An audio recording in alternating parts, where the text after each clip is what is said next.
अब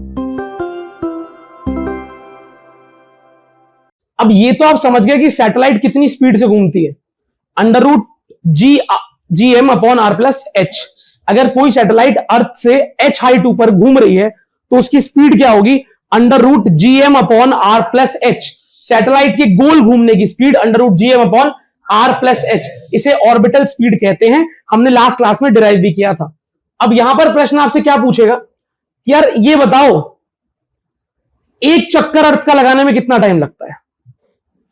आपको बताया गया कि इतनी स्पीड से सैटेलाइट घूम रही है, ये बताओ अर्थ का एक चक्कर लगाने में कितना टाइम लगेगा। उसे कहते हैं time period of satellite. Satellite एक चक्कर कितने दिनों में काटती है एक अर्थ का। अब ये बताओ क्या लगता है, कैसे निकालोगे तुम इसे। यहां कहा गया कि सैटेलाइट अर्थ के आसपास घूम रही है, बताओ कितना टाइम लगता है एक चक्कर काटने में, एक पूरा चक्कर। सबसे पहले आपको बेसिक बताता हूं, क्योंकि वो सारा बेसिक आपको पता है, पर आपने अभी डायग्राम के टाइम पे ज्यूम नहीं किया होगा। ये आपका अर्थ है, ये उसका सेंटर है, ठीक है। तो ये अर्थ है, ये उसका सेंटर है, यहां कहीं आपकी सैटेलाइट है जो अर्थ के आसपास ऑर्बिट कर रही है।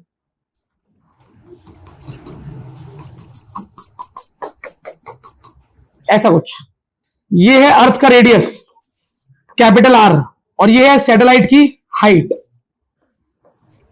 मेरा सवाल है आपसे एक, ये बताओ एग्जैक्टली अर्थ के सेंटर से कितनी दूरी पे है सैटेलाइट। आर प्लस, यानी कि जो गोला है, सर्कल है, इस सर्कल का टोटल रेडियस कितना होगा, आर प्लस। कौन कौन इस बात से सहमत है, पहले ये बताओ। श्योर हैं आप कि अर्थ का रेडियस आर, अर्थ से सैटेलाइट की हाइट एच, तो सेंटर से लेके ऑर्बिट का जो पूरा रेडियस है, इस गोले का जो पूरा रेडियस है, वो आर प्लस एच होगा। हाँ ना बोलो। अब सैटेलाइट कौन से रास्ते पे चल रही है, इस रास्ते पे। मान लो यहां से स्टार्ट किया सैटेलाइट ने, तो वो पूरा ये डिस्टेंस चल के यहां तक वापस आई, एक चक्कर कंप्लीट हुआ। जब सैटेलाइट ने ये पूरी दूरी कवर करी, क्या आपको लगता है ये पूरी जो डिस्टेंस है ये हमारे सर्कल की सरकमफेरेंस है। यहां से लेके यहां तक इसे क्या बोलते हैं, सर्कल का पेरीमीटर या सर्कल का सरकमफेरेंस। तो सर्कल का सरकमफेरेंस क्या होता है, 2 पाई आर। क्या होता है, तो आपको साफ समझ में आना चाहिए बच्चों, क्या मैं इस पूरी दूरी को आर प्लस एच को थोड़ी देर के लिए स्मॉल आर मान लूं। थोड़ी देर के लिए स्मॉल आर मान लेते हैं, मान लें। मुझे पता है सैटेलाइट कितना, एक चक्कर कवर करने के लिए कितना डिस्टेंस चल रही है, 2 पाई। कौन कौन ये बात से एग्री करता है कि एक पूरा सर्कल या एक पूरा चक्कर मारने में जो डिस्टेंस सैटेलाइट चल रही है वो है 2 पाई स्मॉल आर। आप अगर एक सर्कल में पूरा चलते हो तो उसका सरकमफेरेंस जितना डिस्टेंस ट्रेवल करते हो, सरकमफेरेंस क्या होता है सर्कल का, 2 पाई आर। सर्कल के पूरी लंबाई को 2 पाई आर कहते हैं। और अगर मेरी सैटेलाइट पूरा एक गोल चक्कर काट रही है, सर्कुलर चक्कर काट रही है, तो वो कितनी दूरी चलेगी, 2 पाई आर। तो यहां पे लिखना कोई बुराई नहीं है कि अगर मैं लिख दूं distance travelled by the satellite, क्या होगा बताओ, 2 पाई स्मॉल आर। सही है, आना बोलना। अब मैं जानता हूं स्पीड, कितनी स्पीड से चल रही है सैटेलाइट, वो तो मुझे पता ही है। सैटेलाइट की स्पीड जो होती है वो होती है वी ओ। तो स्पीड ऑफ सैटेलाइट यानी वी ओ की वैल्यू क्या है, under root G M by R plus H. यही होता है क्या फॉर्मूला। और यहां मैंने आर प्लस एच को क्या माना है, स्मॉल आर। तो हमारी स्पीड बन जाएगी under root G M by small R. तो ये आपके 2 डाटा पॉइंट्स हो गए। मुझे डिस्टेंस भी पता है, मुझे स्पीड भी।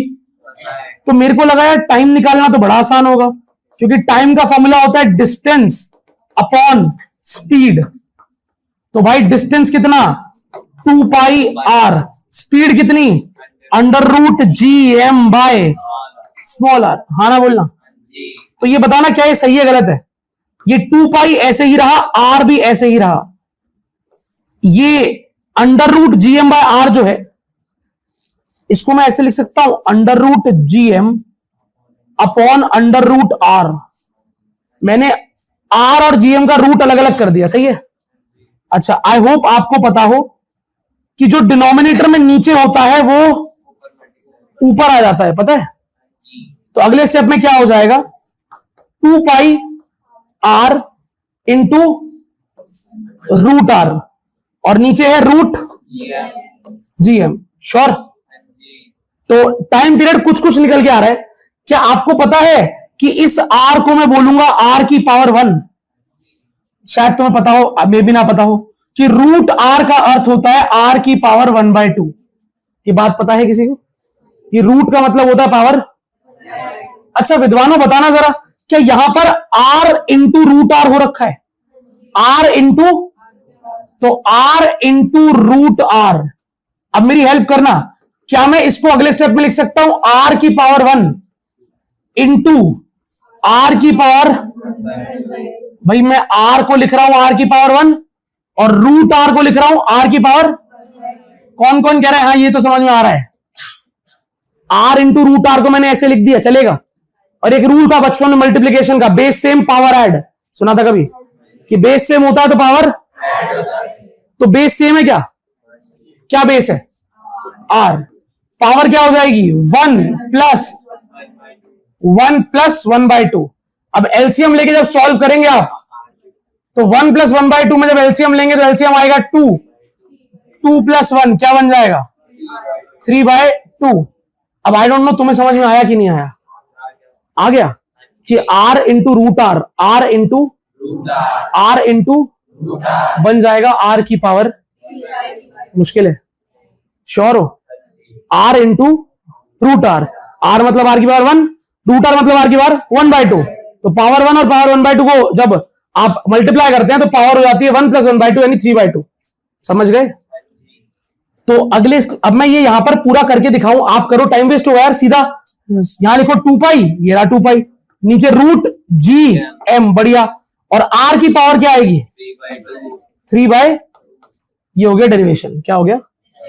तो अब मैं यहां पे लिख दूं लास्ट में टाइम यानी capital T is equal to 2 pi by root G M small R की पावर 3/2।